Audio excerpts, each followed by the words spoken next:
আচ্ছা, একটু ভাবুন তো, আপনার বয়স কি ৬০ বা তার বেশি? অথবা আপনার ঘরে কি এমন কোনো বয়স্ক বাবা-মা বা দাদা-দাদি আছেন, যাদের সকালটা শুরু হয় এক গাদা ঔষধ খেয়ে? বয়স বাড়লে শরীরটা যেন আর আগের মতো কথা শোনে না।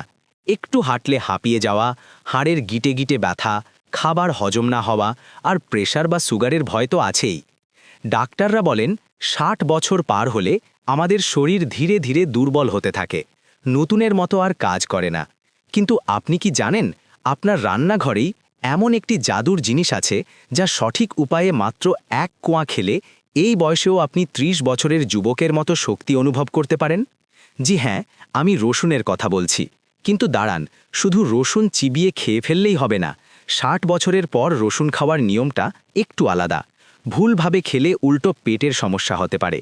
তাই আজকের এই ভিডিওতে আমরা জানব ৬০ বছরের পর প্রতিদিন মাত্র এক কোয়া রসুন খেলে আপনার হাড়ের ব্যথা এবং হজম শক্তিতে ঠিক কি পরিবর্তন ঘটে, কেন বিজ্ঞানীরা একে গরিবের অ্যান্টিবায়োটিক বলেন, এবং ভিডিওর একদম শেষে আমি আপনাদের শেখাবো রসুন খাওয়ার একটি গোপন এবং প্রাচীন পদ্ধতি, যা জানলে সারা জীবন ডাক্তার থেকে দূরে থাকতে পারবেন। তাই ভিডিওটি ১ সেকেন্ডও না টেনে শেষ পর্যন্ত। মূল আলোচনায় যাওয়ার আগে আপনাদের কাছে আমার একটা ছোট্ট প্রশ্ন। আপনার বা আপনার পরিচিত কারোর কি উচ্চ রক্তচাপ বা হাই প্রেশারের সমস্যা আছে এবং এর জন্য কি নিয়মিত ঔষধ খেতে হয়? উত্তরটা হ্যাঁ অথবা না এখনই নিচে কমেন্ট করে জানান। আমি দেখতে চাই আমাদের মধ্যে কতজন এই সমস্যায় ভুগছেন। আপনার কমেন্ট দেখে আমরা বুঝতে পারবো আগামীতে কোন বিষয়টি নিয়ে ভিডিও তৈরি করা দরকার। বয়স যখন ৬০ পার হয় তখন সবচেয়ে বড় যে ভয়টা আমাদের কাজ করে তা হলো হার্ট অ্যাটাক বা স্ট্রোক। কেন হয় জানেন? সহজ করে বলি, আমাদের শরীরের ভেতরে যে রক্ত চলাচলের নালি বা রগগুলো আছে সেগুলোকে পানির পাইপের সাথে তুলনা করুন। নতুন অবস্থায় পাইপ যেমন পরিষ্কার থাকে, পানি ফোর্সে বের হয়, বয়সের সাথে সাথে আমাদের রক্তনালীর ভেতরে চর্বি বা ময়লা জমে সেই পাইপ সরু হয়ে যায়, ফলে রক্ত ঠিকমতো চলাচল করতে পারে না। হার্টকে তখন অনেক জোরে পাম্প করতে হয়, আর এটাই হলো হাই ব্লাড প্রেশার। এখন আপনি যদি প্রতিদিন সকালে নিয়ম করে এক কোয়া রসুন খান তাহলে কি হবে জানেন? রসুনে থাকে অ্যালিসিন নামের এক জাদুকরী উপাদান। তবে মনে রাখবেন, আস্ত রসুনে অ্যালিসিন থাকে না। রসুনটা যখন আপনি থেতলে নেন বা দাঁতে চিবিয়ে কাটেন তখনই এই উপাদানটি তৈরি হয়। ৬০ বছর বয়সে এই অ্যালিসেন আপনার শরীরে ঢুকে রক্তনালীগুলোকে রিল্যাক্স করে দেয় বা একটু ছড়িয়ে দেয়, অনেকটা পাইপের মুখ বড় করে দেওয়ার মতো। ফলে রক্ত খুব সহজে চলাচল করতে পারে এবং ব্লাড প্রেশার নিয়ন্ত্রণে থাকে। বিজ্ঞানীরা দেখেছেন, নিয়মিত রসুন খেলে শরীরে নাইট্রিক অক্সাইড বেড়ে যায়, যা রক্তনালী নমনীয় রাখতে সাহায্য করে। বাংলাদেশে আমাদের অনেকেরই চর্বিযুক্ত খাবার যেমন গরুর মাংস বা তেলযুক্ত খাবার খাওয়ার অভ্যেস আছে। এর ফলে রক্তে বাজে কোলেস্টেরল বাড়ে। রসুন অনেকটা ঝাড়ুদারের মতো কাজ করে। এটি রক্তের ওই বাজে চর্বি বা এলডিএল কমিয়ে দেয় এবং রক্তকে জমাট বাড়তে দেয় না। তার মানে বুঝতেই পারছেন, যারা নিয়মিত রক্ত পাতলা করার ঔষধ খাচ্ছেন তাদের জন্য রসুন কতটা উপকারী হতে পারে। তবে হ্যাঁ, যারা অলরেডি রক্ত পাতলা করার ঔষধ বা অ্যাসপিরিন জাতীয় ঔষধ খাচ্ছেন তারা রসুন খাওয়ার আগে অবশ্যই ডাক্তারের পরামর্শ নেবেন, কারণ রসুন নিজেই প্রাকৃতিকভাবে রক্ত পাতলা করে। ভাবুন তো, সামান্য ৫ টাকার এক কোয়া রসুন যদি আপনাকে ১০০০ টাকার হার্টের ঔষধ থেকে মুক্তি দিতে পারে, তবে সেটা কি ট্রাই করা উচিত না? আচ্ছা, শুধু হার্ট নয়, ৬০ বছরের পর আমাদের আরেকটি বড় সমস্যা হলো বাত ব্যথা বা জয়েন্ট পেন। হাঁটুতে ব্যথা, কোমরে ব্যথা। রসুন কি এখানে কোনো কাজ করতে পারে? উত্তরটা শুনলে আপনি অবাক হবেন। ভিডিওর শুরুতে বলেছিলাম ৬০ বছর পার হলে শরীরের জোড়ায় জোড়ায় ব্যথা বা বাত ব্যথা যেন নিত্যদিনের সঙ্গী হয়ে যায়। সকালে ঘুম থেকে ওঠার পর পা ফেলা যায় না, সিঁড়ি দিয়ে নামতে গেলে হাঁটু কটকট করে, তাই না? আমাদের দেশে গ্রামগঞ্জে একটা কথা প্রচলিত আছে, ব্যথা মানেই বিষ। চিকিৎসা বিজ্ঞানের ভাষায় একে বলে ইনফ্ল্যামেশন বা প্রদাহ। এখানেই রসুন তার জাদু দেখায়। রসুনে থাকে ডায়ালিল ডিসালফাইড নামের একটি উপাদান। নামটা কঠিন মনে হলে ভুলে যান, শুধু এটুকু মনে রাখুন, এটি একটি প্রাকৃতিক পেইনকিলার। আপনারা ব্যথার জন্য ফার্মেসি থেকে যে আইবুপ্রোফেন বা পেইনকিলার ট্যাবলেট কিনে খান, রসুন অনেকটা সেই কাজটাই করে, কিন্তু কোনো সাইড এফেক্ট ছাড়া। গবেষণায় দেখা গেছে যারা নিয়মিত রসুন খান তাদের হাড়ের ক্ষয় বা অস্টিও আর্থারাইটিস হওয়ার গতি কমে যায়। তবে এখানে একটা দারুণ টোটকা দিই, যা আমাদের নানি দাদিরা ব্যবহার করতেন। রসুন শুধু খেলেই হবে না, ব্যথায় আরাম পেতে বাইরে থেকেও ব্যবহার করা যায়। কিভাবে? খাঁটি সরিষার তেলের মধ্যে ৩-৪ কোয়া রসুন থেতলে দিয়ে সেটা গরম করবেন। তেলটা যখন কালচে হয়ে আসবে তখন নামিয়ে কুসুম গরম অবস্থায় ব্যথার জায়গায় মালিশ করবেন। বিশ্বাস করুন, ৬০ বছর বয়সে এই মালিশ আপনাকে যে আরাম দেবে, অনেক দামি মলমও সেটা দিতে পারবে না। এটি রক্ত সঞ্চালন বাড়ায় এবং ব্যথা কমিয়ে দেয়। এবার আসি খুব গুরুত্বপূর্ণ একটি বিষয়। খেয়াল করেছেন কি, বয়স বাড়লে ঘন ঘন ঠান্ডা কাশি লাগে, একটু বৃষ্টিতে ভিজলেই জ্বর, কিংবা ঋতু পরিবর্তনের সময় বুকে কফ জমে যাওয়া, এটা বয়স্কদের খুব ভোগায়। এর কারণ হলো আমাদের বয়স যখন ২০ বা ৩০ থাকে তখন আমাদের শরীরের ভেতরের সৈন্যবাহিনী বা রোগ প্রতিরোধ ক্ষমতা খুব শক্তিশালী থাকে।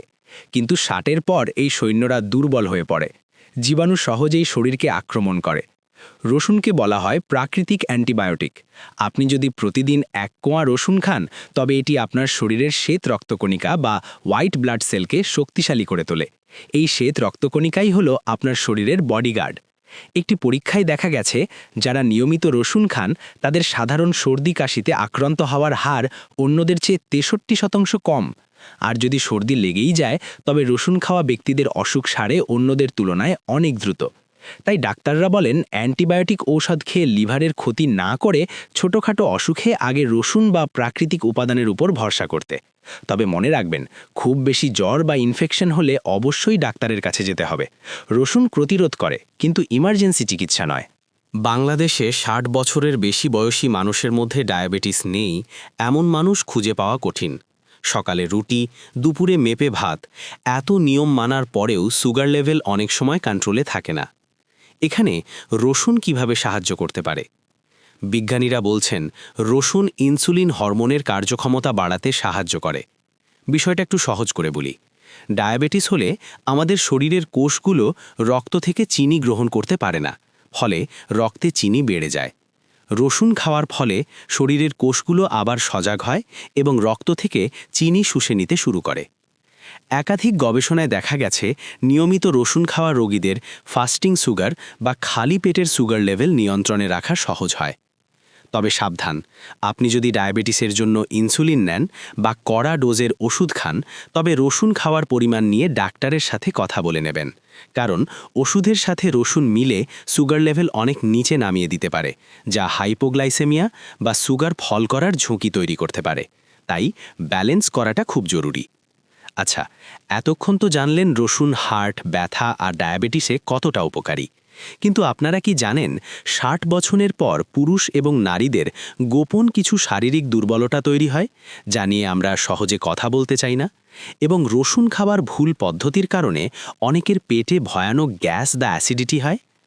পরের অংশে আমি আলোচনা করব পুরুষদের প্রোস্টেট সমস্যা ও শক্তিতে রসুনের ভূমিকা, এবং ভিডিওর শেষে থাকবে সেই গোপন টিপস, কিভাবে খেলে রসুনের গন্ধও হবে না, আবার অ্যাসিডিটি থেকেও বাঁচবেন।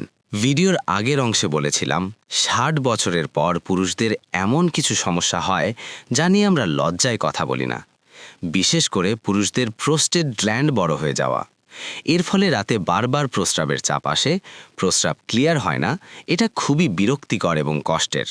গবেষণায় দেখা গেছে রসুনে থাকা সালফার যৌগগুলো প্রোস্টেট গ্ল্যান্ডের অস্বাভাবিক বৃদ্ধি রোধ করতে সাহায্য করে। চীনে একটি বড় গবেষণায় দেখা গেছে যারা নিয়মিত রসুন এবং পেঁয়াজ জাতীয় খাবার খান তাদের প্রোস্টেট ক্যান্সারের ঝুঁকি অন্যদের চেয়ে প্রায় ৫০% কম। এছাড়া আরেকটি বিষয় হলো রক্ত সঞ্চালন। বয়স বাড়লে পুরুষদের গোপনাঙ্গে রক্ত সঞ্চালন কমে যায়, ফলে শারীরিক অক্ষমতা দেখা দেয়। রসুনকে বলা হয় ন্যাচারাল ভায়াগ্রা, কারণ এটি শরীরের প্রতিটি সূক্ষ্ম রক্তনালীতে রক্তের প্রবাহ বাড়িয়ে দেয়। নিয়মিত ১ কোয়া রসুন খাওয়া আপনার দাম্পত্য জীবনকে এই বয়সেও কিছুটা সজীব রাখতে সাহায্য করতে পারে।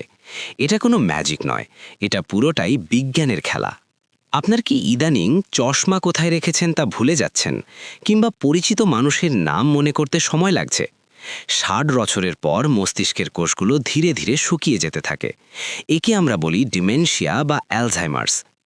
রসুনে প্রচুর পরিমাণে অ্যান্টিঅক্সিডেন্ট থাকে, সহজ ভাষায় বললে লোহায় যেমন জং ধরে, আমাদের ব্রেনের কোষেও বয়সের সাথে জং ধরে। অ্যান্টিঅক্সিডেন্ট সেই জং বা অক্সিডেটিভ স্ট্রেস দূর করে। বিজ্ঞানীরা বলছেন নিয়মিত রসুন খেলে মস্তিষ্কের কোষগুলো সতেজ থাকে এবং অকালে স্মৃতিশক্তি হারিয়ে ফেলার ঝুঁকি কমে। অর্থাৎ নাতি নাতনিদের নাম মনে রাখতে বা নামাজের সূরা মনে রাখতে রসুন আপনার ব্রেনকে সাপোর্ট দেবে। এবার আসুন ভিডিওর সবচেয়ে গুরুত্বপূর্ণ অংশে।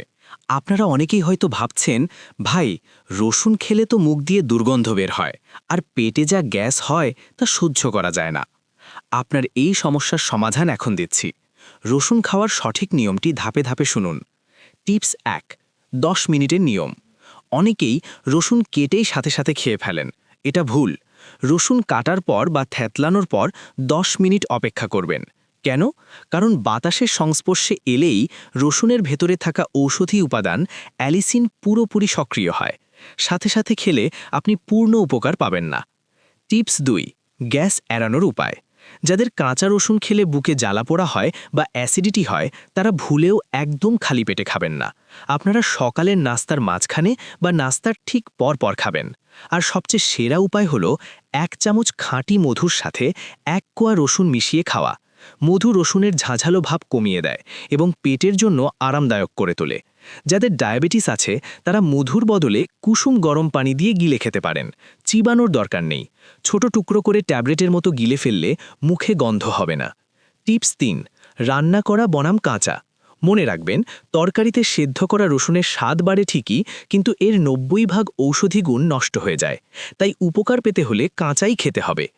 প্রিয় দর্শক, ভাবুন তো, আল্লাহ তাআলা আমাদের হাতের কাছেই কত সস্তা এবং সহজলভ্য সমাধান দিয়ে রেখেছেন, অথচ আমরা হাজার হাজার টাকা খরচ করছি কেমিক্যালযুক্ত ঔষধের পেছনে। আজ থেকেই কি আপনি 1 কোয়া রসুন খাওয়া শুরু করবেন, নাকি কাল থেকে? সিদ্ধান্ত আপনার। তবে যাওয়ার আগে একটি সতর্কবার্তা। আপনার যদি কোনো বড় অপারেশন বা সার্জারি হওয়ার কথা থাকে, তবে তার 2 সপ্তাহ আগে থেকে রসুন খাওয়া বন্ধ করবেন। কারণ রসুন রক্ত পাতলা করে, যা অপারেশনের সময় সমস্যার কারণ হতে পারে।